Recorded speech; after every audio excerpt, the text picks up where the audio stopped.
Hello, welcome to Family and Love Center. But this time around, I'm not in Uganda, I'm in Nigeria.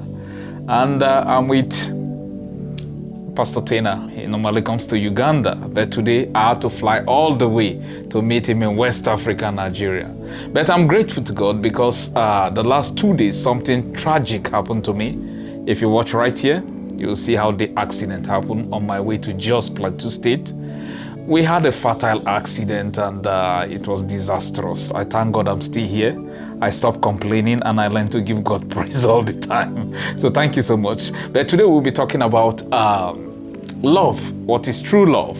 So, but before we go into that, I want him to introduce himself. Well, thank you so much, Macjohn. My name is Terna Yahemba from Nigeria, and for those of you in Aroa, in Uganda, East Africa, I'm sure I'm your brother. You know that. Thank you so much. He has been to Uganda several times, and and we are glad to have him every time. And I believe in December he will still be there with his whole family. So we can't wait to host them. Yes. So, man of God, you're welcome. Thank you so much. Yes. So we'll be talking about what is true love. And my question to you, when you heard the word true love, what comes to your mind immediately? Well, love is seen from different perspectives. What somebody calls true to him might not be true to me. Okay. So if I want to answer the question true love, I'm going to be answering within the context of either just what I feel for true love or what you think true love is.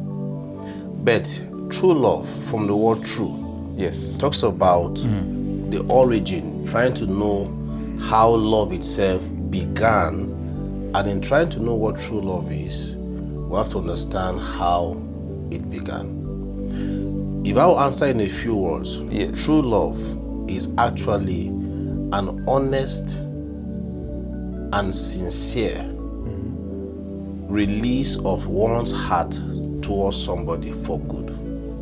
Okay.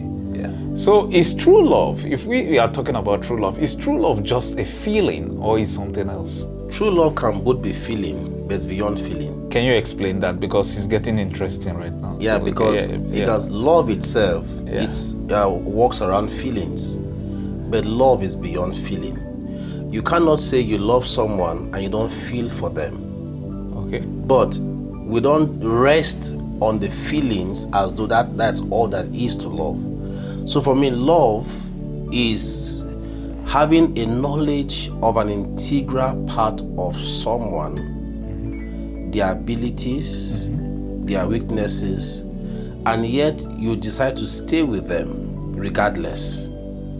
Now, that all of that mixture brings about feelings, sour, sweet feelings, but beyond that, there's a knowing, that's the word now, there's a knowing that regardless of the feelings, the sour, sweet moments will end up well. So love hangs on that knowledge that it's going to be fine at the end of everything. Okay, because if we had to look at it from a different perspective, the reason why I had to ask you that if true love is a feeling, because if it's a feeling, then if I go to somewhere else, I have a feeling. Then I go to somewhere else, I have another feeling. So anywhere I go, I have this feeling. Then where do my love really lies? Because in another content, they say love is a decision you made to commit. So is love truly a decision to commit yourself to a particular thing or somebody without any expectation and returns? Or there's the feeling must be there? You know, when you talk about love, there's a lot to love. There's so much to it. The person who we are saying is in love, yes, we must understand his or her track record, her history. Okay. There are people that never got to see love in the way that we can call love. Okay. Now, for someone, maybe her growing up days, she grew up knowing that the moment I need money, I'll see a man, maybe even sleep with him, and then he gives me money. Now, that orientation for her or for him means love. The person gives me something and I give in return. But if you see that kind of arrangement, later in life, there will be a victim. Because one will feel used and dumped. So I'm saying that the moment love is mentioned, we need to know the history of the person who is supposedly in love. What's my idea of love? What have I grown around my environment to know as love? To narrow this question down, yes, or my answer now, I'm saying that feelings will always mix with genuine love. Okay. But beyond that feeling, the knowledge of protection, the knowledge of respect, what I mean is, there must be an iota of safety. If I say I love a lady and she doesn't feel safe around me, or I don't feel safe around her, it will puncture even the feeling that should come with loving. So for love, there should be protection. I will feel safe. Okay. There should be trust. There should be the sense of I'm increasing, I'm getting better. Because the two coming together in that relationship is to get us better and better onto the time where we can say that when I met you, I really became better than what I used to be. Thank you very much. But another thing is that, do you think people today really know what true love is, or we are just chasing an illusion? Well, I'm from the 80s. Let me balance that, because the true love that we're talking about here, we're talking about dating relationship. Okay. Yeah. What do you have to say to that? Oh, well, there's so much to this again. Yeah. I would say, compared to how it was back at the days, at least in my time, it's completely a joke right now. Why did you say it's a joke in this generation? Yeah, it's a joke because... So the Gen Z generation is a joke? Yeah, they are not a joke, but I'm saying the way they do relationship is a joke. Okay, please explain, because we have audience out there listening. All right. Now, let me say this. The average person who says, I'm in love today, says that because of something they have seen in the person. And the moment, something flashy, I use that word very carefully. So you're saying the love for today, they are loving for a reason? Most of the love for today are love for flashy. Don't miss that word. Very flashy things. Very flashy. So loving with a reason. The guy is handsome, he has biceps, he has a car, he's the coolest guy on campus. The average guy just wants a flashy stuff. And the average guy wants a beautiful, tall girl that would be like a trophy he presents. So the moment these things begin to fade over time, because when this guy comes close to this girl and sees that this girl has one character, maybe anger issue. Now, the job of love is this, to stick to that lady until he helps her out of the anger issue. But infatuations or other stuff can now begin to dump her aside, because what I saw that was flashy, there's more to it than just what I can see. Okay, because the way you started answering the question, you say in this generation is more of flashy love. Yeah. So if I had to reverse the question from what you said, so in this generation, we can't really find true love. We can. There are still true love, but I'm saying that the percentage. Can you give me a percentage? I'll just say that just my opinion. Okay, your opinion. I could say 40-60. 40-60%. 60 of the percentage are just flashy. Are just flashy? Yes. So are you telling me that in time to come, true love is going down the drain? Definitely. As there's more tech, now with AI, the whole stuff, right now we hardly know who is a beautiful lady, because AI has AI'd everything. You know, so the guys now, have you not heard about guys that can just bar-headed guys, now they can put stuff. The average girl is weak all over. Now, I don't know, sound like I'm an old person, but I'm saying that when there's so much of packaging for the attraction. Okay, I think out there, our audience, I think there are lots of people that would like to comment about what you said. Definitely. Because I kind of feel within me that there are people who just disagree with your points. Well, please, our viewers, feel free to give a comment if you disagree with everything you said, so we have to talk about it again.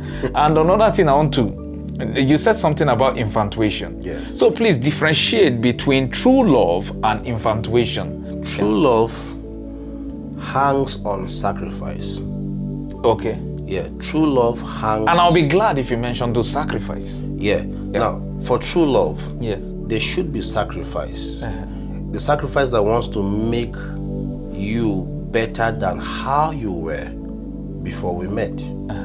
So in true love, I give, you also give. We both give according to our strength for the betterment of our relationship.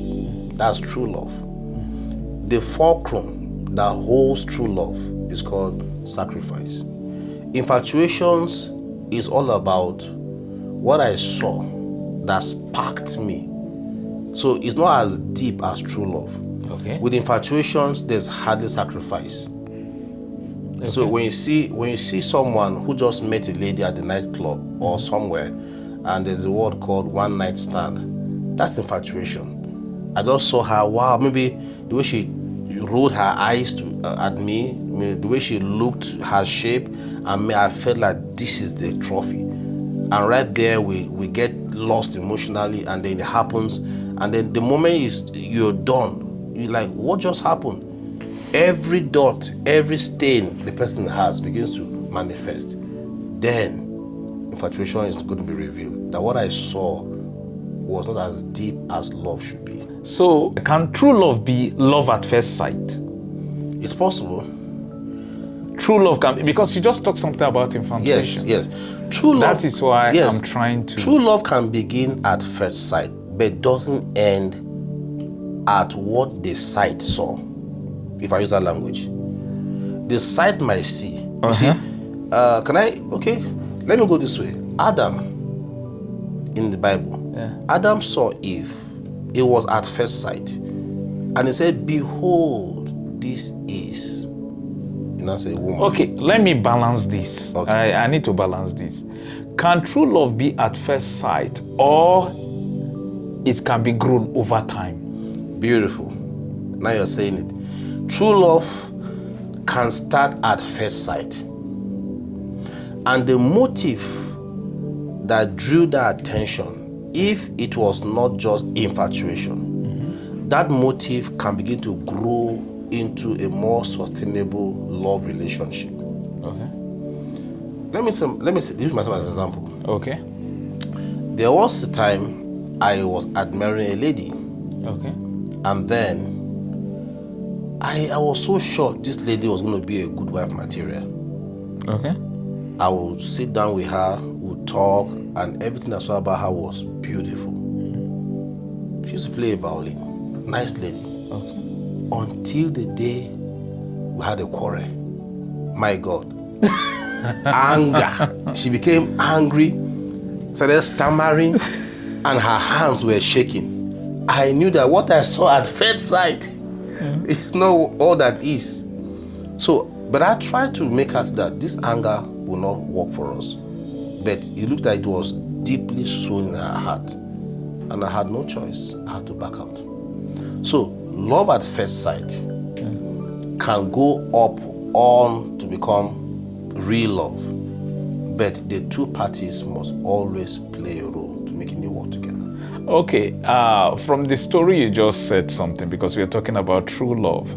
When you said you saw her anger and you back out, because some people said if you truly love somebody, you will stay with them through thick and thin. So why did you back out? Yeah, if you observe, I said I tried talking to her about it first. Yeah, I didn't just see anger and I backed out. There is a place. There is a place where the both of you, now relationship has a name called relationship. That ship at the end, it means we are going somewhere together. Yeah, I and agree the two with that. can't go on that journey except they agree. Okay. Right? Okay. So if we're not married yet, yeah, and we have prospects to get married, that is a good time to begin to work out our differences. Okay. Because the real deal begins when we are married. Yes. So if we can't get these things done before marriage, it means that we're getting ourselves into a ticket, a strong, let me say, like a prison. And then all through that marriage, we'll live with ourselves as just enduring each other. Okay. And the reason for marriage is not endurance, it's enjoyment, not endurance. So I said that I had to try to talk to her about it. And that's why she was not willing at all to learn it. So to save my neck, I pulled out of the relationship. And now I'm glad I did that. You're glad you did that? Yeah. And I hope she's listening to you right now, wherever she is. Okay, good. Can true love survive betrayal, disappointment? Definitely. Yeah, please expand on that. Now, when it comes to betrayal, people betray for the fears they have.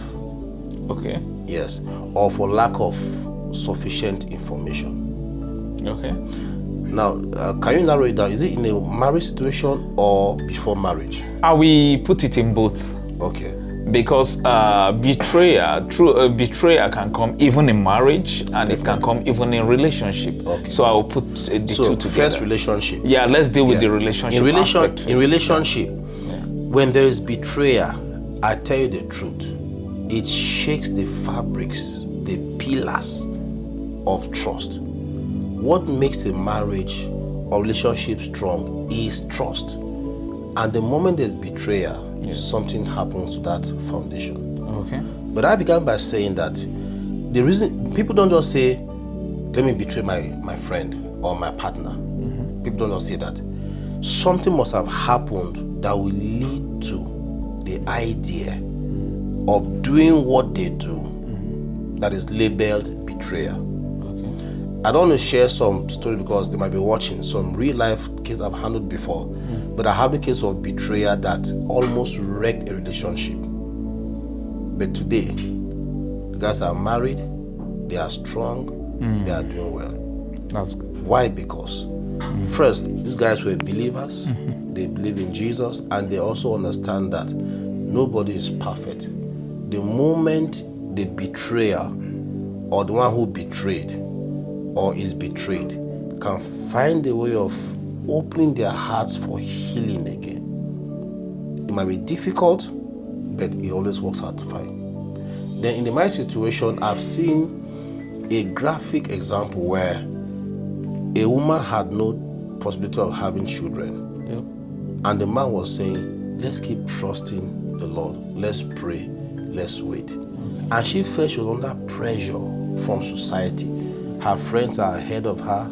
They have kids. So this lady, this is a true story, I know the people, went to the friend of her husband and begged her, please get me pregnant. Wow. Yes, and that happened. So that's betrayal. Now, she was doing it for good in her mind to help the family to do, but the man was saying, I want to wait, I don't mind, let me wait. So she got pregnant and labeled it on the husband. He knew about it a few years later, and that was the end of that marriage. Wow. So betrayal comes in different forms. Some want to go out to help the jobless husband get job, and then the boss in the office will now, there are many stories like that. But I feel that betrayers can be corrected as long as both people sincerely say, forgive me, and then open up the old thing that he doesn't even know. Open everything up, say everything. And from that moment, you must watch how you move, be accountable to your husband or to your wife, and then healing takes place gradually. Okay, the part of this thing you just said will lead us to our next segment, because all the way from Uganda to this place, I intend to have a 2 segment with you. Okay. And that other segment is going to be, what is complete transparency? Is complete transparency okay in marriage, and or half transparency? Which one is better? Because we're going to be talking about selective disclosure. What you should disclose to your partner, what you shouldn't disclose. I know you're a pastor, and I know I will leave that for the next time. But my next question, due to time, we're going to be talking about, is it possible, if you have true love, you can still walk away from that relationship? No. No. True love stays to the end. True love stays till the end. If it's true love. If it is true love. True love will stay to the end, even when it's hurting. But you just said that the lady you once dated, you walk away because you didn't stay till the end. Listen. Yes. I said there is a window before marriage. Okay. Now what I'm saying is, if it's in marriage, if it is in marriage, true love stays till the end. To the end. And in a dating relationship, it's open. Okay, because I want our viewers to understand that. Let me say it very clearly, viewers. In a relationship where there's no covenant yet, you are open to walk away. Okay. As long as the other partner, male or female, is not attempting in any way to be reasonable along the lines of, if it's the man, along the lines of what the man believes is the drive and the focus of the family. Okay. Now, if a lady loves a young man, the idea is this: before the marriage is even consummated, before ever there's going to be marriage, the lady should be wise enough to begin to know the ideals of the young man, because that's going to be her head. Okay. Now, if a lady, while courting, doesn't see what I see as what she can abide with, we always have clashes, and there's every sign that she's not open to becoming submissive to me, no, you walk away. You walk away because... okay, you see, a lot of people are going to watch this video. Definitely. But you say if the lady is not submissive to you. Yes. But if you look at the book of Ephesians, they say submit to one another. Yes. It says submit to one another. Yes. So why did you choose your own aspect that she should submit to you? So will you submit back? Now, see what I'm saying? Yeah. Now, get it clear. Viewers, get it clear. I'm saying that when it comes to a relationship situation, where we hope to get married, the lady is expected to show signs of submission to her husband to be. Okay. A sign of submission. Yes, sign because we're not yet married. Okay. You know, a sign is a pointer to where we're going to. Yeah. So a lady who wants to get married to a young man, the signs could be respect. Yes, respect, I agree. Yeah, so those signs can tell that this woman, while we are having our home, this sign will give us a good outcome. Okay. Now, the part also of one to another, like you said, the man should never hit her. If you see a man who hits the lady while they were courting, it's also a sign. That means he won't submit to her in the place of respect, protection, and all of that. Okay. So the point I'm saying is this: if either parties don't show the sign of compatibility, we can be compatible, we can work together, our advice before the wedding is contracted, it's good that people should go separate ways, as long as the signs that we are seeing will end us up into calamity. Okay, but in this time, I know there are a lot of people watching out there, but submitting to one another, because it has to come from both ways. In marriage. In marriage, yes, I agree. In marriage. Because that's the first verse there. I can't really get the verse specifically because I know it should be in Ephesians 5 is it 21 or something? But the next verse, it says, wife, submit to your husband. But first, the submission has to be both ways. Yes, definitely. So in these both ways, this submission, first of all, what is submission to you? let me say something. As a pastor in these few years of which I've been privileged to counsel many intending couples and even couples. I've joined many weddings, and I would say to you today that the average lady out there gets startled when that word is mentioned, submission. Okay. Now, submission from the woman to the man is not slavery. Yes. It's not subjugation. Yes. It's not trampling on that woman. Yes. The woman is not the donkey to the man. Yeah. So submission is not in any way suggesting that the man is the boss and she is the servant. Oh, yes. No, yeah. It doesn't. Now, this submission. If you have a pilot or a driver who knows the way, the passenger, upon seeing a blockage, the moment the driver says, I have an alternative route you can follow, the passengers will not come down and say, stop here, don't go anywhere. They are them allowing him to drive that other part is submission. The whole idea of submission is this: I trust my husband. I love him. I know he loves me. This part is going, I'm not sure, but I trust him. So I'll support him. I've seen women tell the husband, this is your project, I don't believe in it too, I won't support you. Some say that. But submission is simply saying, I'm not sure where he's headed at, but I know he has good plans for us. So I'm going to support, I'm going to submit. If he needs my skill in getting that thing done, even though I don't know where we're going at, I'm going to deploy my skill to having it done. That's submission. Okay. It's not saying, hey, give me food, sit down here. No, not that one. Okay, viewers, if you agree with his explanation, put it on the comment below. And I'm going to be reading the comments. I know anything you say, just put your comments there. I know a lot of you will have something to say to that. Please let me know. Due to time, I'm going to ask you one more question. All right. Yeah, I'm going to ask you. Okay, in true love, does sex involve in a dating relationship? As believers, no. Okay. As Christians, as believers, the Bible doesn't encourage that. It doesn't encourage sex. But some young people said sex is the honey. Well, it depends on where you're getting your information from. Okay. But if you are staying by the Bible, it's bed undefiled. Okay. Yeah, so it's like a gift. When you get that gift, you unlock it on that wedding night.